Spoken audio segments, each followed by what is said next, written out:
I'm Harrison Graham. On today's episode of Chicago Bears Now, we're going to take a look at some updated depth charts, taking a look at all position groups for this football team after the NFL draft. Sure, a roster move here or there could happen, but I think you have a pretty good idea of where things sit heading into the offseason program. You got rookie minicamp coming up, and then, of course, OTAs and mandatory minicamp, training camp, all that stuff. So let's kind of take a sit back and see where things sit right now. You look at quarterback, I think it's pretty clear. You've got your two guys, Caleb Williams, QB1, Tyson Bagent, QB2. Brett Rippon's kind of like the locker room, QB room vet guy who's played in the system before, can offer some guidance there. And then they brought in UDFA Austin Reed from Western Kentucky as well to compete. Obviously, all eyes on Caleb Williams from this point forward. We saw him at the Cubs game, getting standing ovations, all that stuff. Excited to see what he can do. Should be a fun preseason with him. Tyson Bagent did some good things as a rookie, especially as an undrafted one. Went 2-2 in his 4 starts.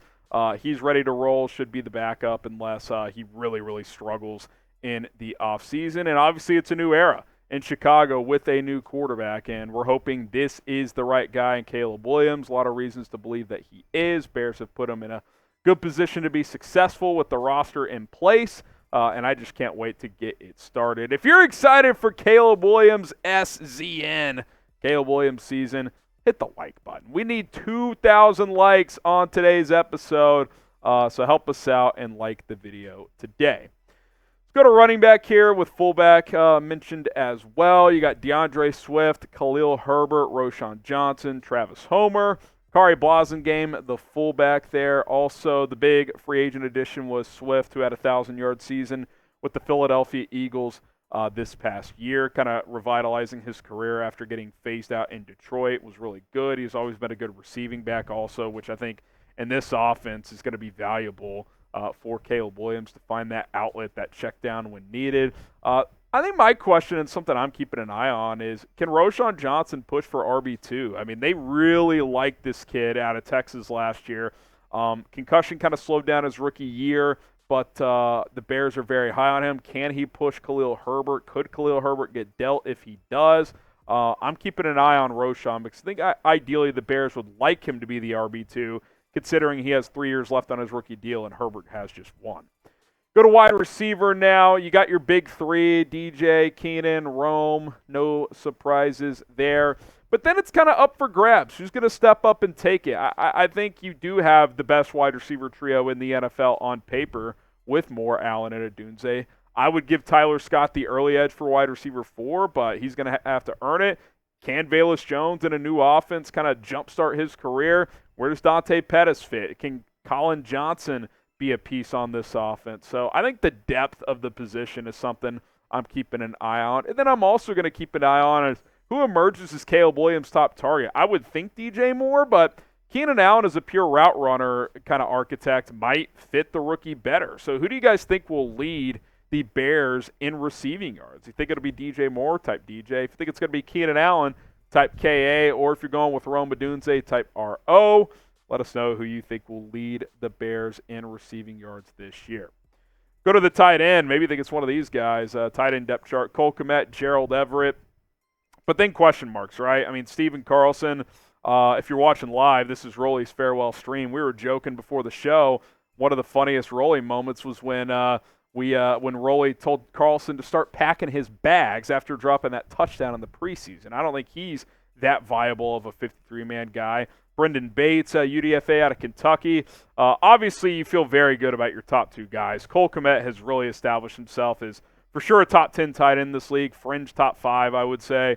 Gerald Everett is probably a top 25 tight end in this league, one of the better receiving ones in the NFL, but there's question marks after that. Do you bring back Mercedes Lewis? I would certainly do that. He's still a very good blocker. He said at the end of the year last year he wants to play another season. Now, whether that's here or somewhere else remains to be seen.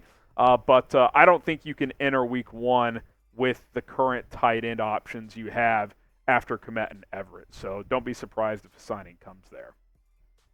All right, we go to the offensive line now, and I recently made the shift, Ryan Bates to the starting center. That just seems like the buzz that he's going to get the first crack to be the starter. They did trade a 5th-round pick for him, whereas they paid Coleman Shelton $3 million.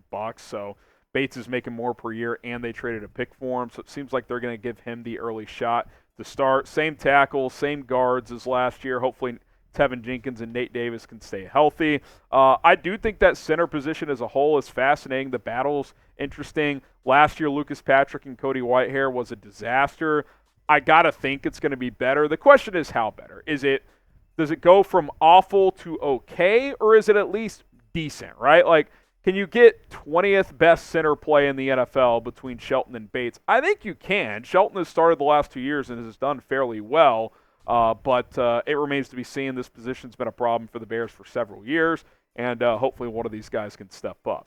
Who do you think will be the starting center when it's all said and done? If you think it's Ryan Bates, type RB. If you think it's Coleman Shelton, go ahead and type your CS. We talked about the receivers earlier. If you want to get yourself a Rome Odunze jersey, you know where to go, chatsports.com/Rome. Go ahead and click and shop today to pick yourselves up a Rome Odunze 15 jersey. I can't wait to watch Rome Odunze play for the Chicago Bears, and you might as well rep them while doing it. Bears defensive line, depth chart, certainly kind of like tight end. You could see another position here, especially at edge.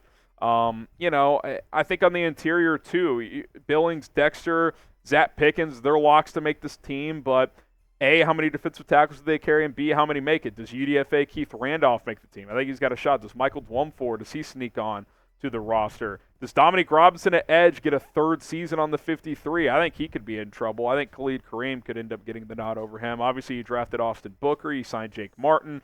You got your dog. You got Montez Sweat. You know what he's about. We saw the impact he had on this defense after the Bears traded for him before the NFL trade deadline. But you need a second dude to emerge. Who is that going to be? Does Gervon Dexter take a big step forward? Do they bring in a vet like Yannick Ngakoue, and does he play better than last year? That's a possibility as well. Certainly something to monitor along that defensive line. Go to the linebacker position now. I think it's more the same, right? Obviously the depth changes. You go from Dylan Cole to Mr. A.O. there. Always struggle with that last name, but he's a special teams ace. I'll be practicing in the offseason. Noah Sewell. Micah Basketball is interesting. Could he push for a roster spot? He's still in the mix as well. But your big three of Edwards, Edmonds, and Sanborn is pretty set in stone at the end of the day. We are so close to 93,000 subscribers. Help us get there. We're right at 100 subs away here on the channel. Sub for Bears, Dubs, and sub for daily content around the Chicago Bears. It is Bears Now by Chat Sports. Cornerback now, arguably the strongest position group on this football team. Jalen Johnson, a certified CB1. He got paid. Tyreek Stevenson, I thought was the best rookie corner in the NFL the second half of last year. Not for the full season. He struggled the first half, but I thought the second half he was the best in the league. Kyler Gordon is one of the better nickels in the NFL. Terrell Smith, a good CB4 who was part of last year's draft class. You got Blackwell and Jones and Stroman as depth, special teams guys. Also, I think Tyreek Stevenson, out of all the guys entering year two that could take that real big step forward, he's the guy for me. Like, he just plays with such a dog mentality. Even late in the year when Jalen was out for Week 18, they're trying to spoil the Packers' playoff plans. He's punching footballs out, forcing turnovers. So I'm excited about what he can do. Even in a year where he struggled about half the season, he still had 4 picks and 16 pass breakups. Like, Tyreek Stevenson plays with a lot of juice, a lot of swagger, and you could see the confidence grow throughout the course of the season. Go to the safety position now. Kevin Byard steps in for Eddie Jackson. You upgrade at safety 3 with Jonathan Owens from Elijah Hicks. Tarvarius Moore is an interesting name. Didn't play last year, but he's been around as well. Quindell Johnson's still in the mix. I like the changes here. I think Byard's a clear upgrade over Eddie, who just, that foot was still a problem last year.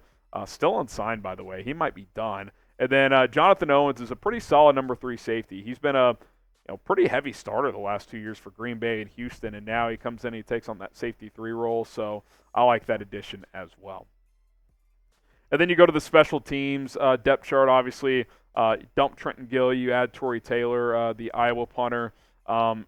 As of now, Cairo Santos is your kicker. Patrick Scales, your long snapper. Taylor's going to be such an upgrade. He better be, because you drafted him in the 4th round. Very strong leg. But I think what really separated him is his ability to coffin kick. Like, to pin people inside their 20, inside their 10. Almost 35% of his punts last year pin teams back inside the 20. It's not like Iowa was punting from midfield all the time. So excited about that addition. We'll see who the returners are. Right now, Velus Jones is the kick returner. Tyler Scott is the punt returner, but that certainly is not set in stone. What do you think is the strongest position group on the Bears roster right now? If you had to pick one position group, who do you think the strongest one is?